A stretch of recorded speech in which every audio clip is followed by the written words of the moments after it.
In the small town of Ravenswood, nestled between dense woods and mist-covered hills, a gloomy mansion stood abandoned for decades. It was rumored to be cursed, and locals whispered that anyone who dared enter would never return.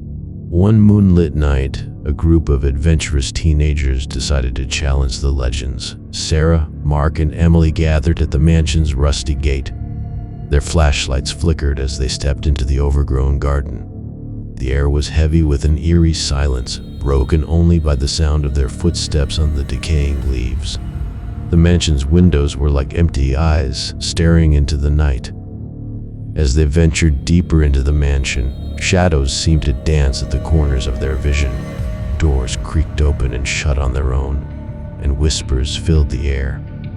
Emily's flashlight suddenly went out, leaving them in darkness. Panicking, they heard a chilling laughter echoing through the halls. They followed the laughter to a room where a dusty gramophone stood, its needle moving on its own.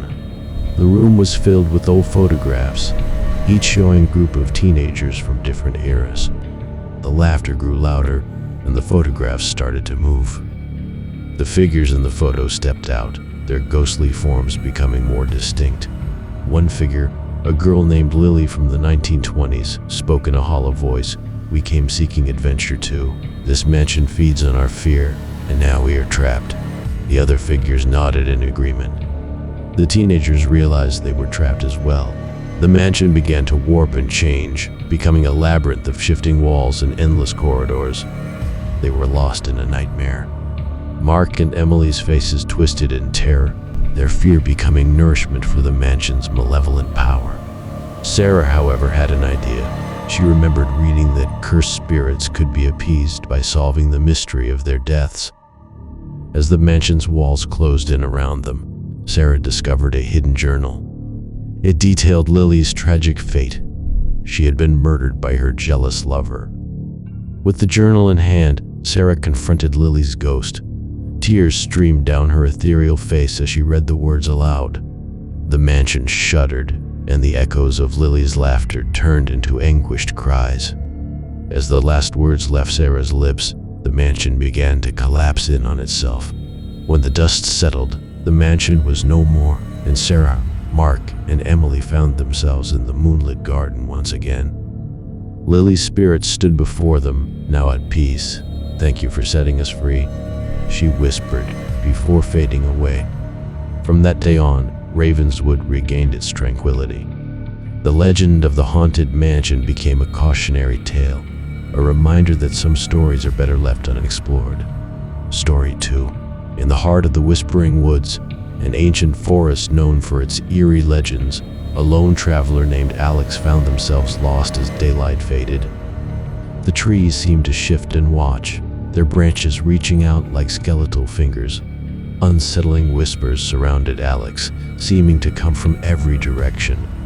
With no other option, Alex followed a faint trail deeper into the woods, hoping it would lead to safety. But the path grew narrower and more overgrown, and soon, as though the trees were intentionally guiding Alex deeper into their midst. The air grew colder, and the whispers intensified, forming words that seemed to crawl into Alex's mind. As night fell, a clearing appeared before Alex, illuminated by an otherworldly glow. In the center stood a gnarled tree, its roots twisting like serpents. From its branches dangled silver threads, each one ending in a small, luminescent orb. Mesmerized, Alex reached out to touch one, and immediately, a surge of memories flooded their mind. They saw flashes of people lost in the woods, driven mad by the incessant whispers. The threads were a manifestation of the forest's dark magic, capturing the souls of those who had succumbed to its enchantment. Alex realized that if they didn't break free, they too would become a whisper in the wind. As the threads began to wrap around Alex's wrist, the whispers grew into a cacophony of voices, each one pleading to be heard. But Alex fought back, channeling their willpower and memories of loved ones to resist the forest's grasp. The threads recoiled, and the tree emitted an anguished wail that shook the very ground. With a final burst of energy, Alex severed the thread binding them and fled the clearing. The forest roared in protest, its trees contorting and writhing in fury. Alex sprinted through the darkness, guided only by the dim moonlight.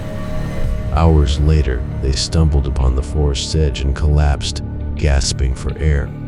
The whispering woods had released its grip, but the memory of its haunting whispers would forever linger in Alex's mind. Story 3. The autumn winds carried a chill as the Harper family arrived at the long-abandoned carnival on the outskirts of town. The once vibrant rides now stood rusted and broken, and the faded banners seemed to sag under the weight of forgotten memories. Despite the warnings of the townspeople, the Harpers were drawn to the mystery of the cursed carnival. As they explored, young Lily found an ornate mirror hidden in the ruins of the funhouse. When she gazed into it, her reflection twisted into a nightmarish version of herself. A voice whispered from the mirror, promising her wishes in exchange for her family's happiness. Lily hesitated, but her desire to help her struggling family won out, and she made the pact. In an instant, the carnival came to life, its lights flickering on and rides whirring back to motion. The Harpers were delighted, believing they had stumbled upon a hidden treasure.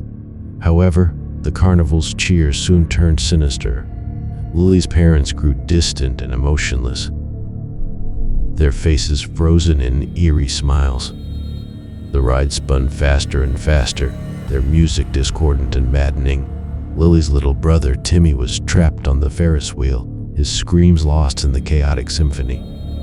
Lily realized the carnival was feeding off her family's happiness, leaving only emptiness in its wake. Desperate to undo the curse, Lily returned to the mirror, determined to break her pact. The mirror's voice grew sinister, promising that if she reneged, her family would suffer even more. But Lily was resolute. She shattered the mirror with a nearby iron bar, releasing a shockwave that tore through the carnival. The rides collapsed, the lights flickered and died, and the mirror's curse unraveled. As dawn broke, the once thriving carnival returned to its state of decay, as if the night of horror had never happened. The Harpers left the cursed carnival behind, forever changed by their ordeal. Lily learned that true happiness could never be bought at the cost of others' well-being, and as they drove away, the carnival's haunting tune played softly in the wind, a reminder of the darkness that had briefly gripped their lives.